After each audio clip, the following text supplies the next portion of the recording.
In today's video, I'm going to teach you how to change order number format on Shopify. Customizing your order numbers is a simple way to make your store look more professional and keep your internal tracking organized.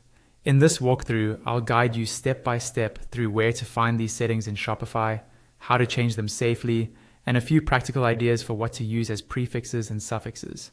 First, log into your Shopify admin dashboard. Once you're on the main admin screen, look down to the lower left-hand corner and find the settings option. Go ahead and click that. When you open settings, Shopify will automatically take you to the general section, which is where we need to be for this change. Now, scroll down the general settings page until you see a section or card labeled Order ID.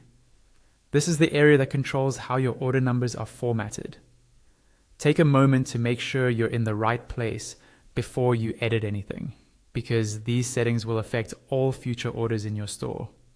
Within the Order ID section, you'll see two text boxes. One is for the prefix and the other is for the suffix. By default, the prefix box usually has a number sign or hash symbol inside it.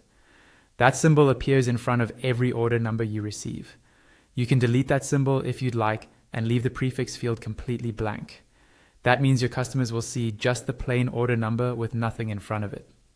Or if you prefer a more branded or structured look, you can replace it with your own custom prefix. For example, you might use something like OOD to clearly indicate it's an order, or you could include the current year if you want a year-based reference, like 2025 in front of your order numbers. You can use letters, numbers, or a combination. Just keep it short and easy to read. Next, look at the suffix box. This controls what appears after the order number. You can leave this field blank as well, which keeps things simple, but it can be really useful for internal organization if you add a suffix that means something to you and your team. For instance, you could include a code for the sales channel like web or IG, or use country codes such as US or UK.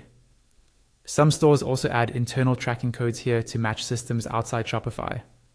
Whatever you choose, think about how it will look on invoices and emails, and avoid anything too long or confusing. Once you're happy with the prefix and suffix you've entered, don't forget to save your changes. Look toward the top of the page, near the search bar, and click the Save button.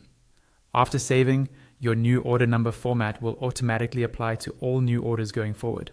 And that's it. Your Shopify order number format is now customized to better fit your brand and your workflow.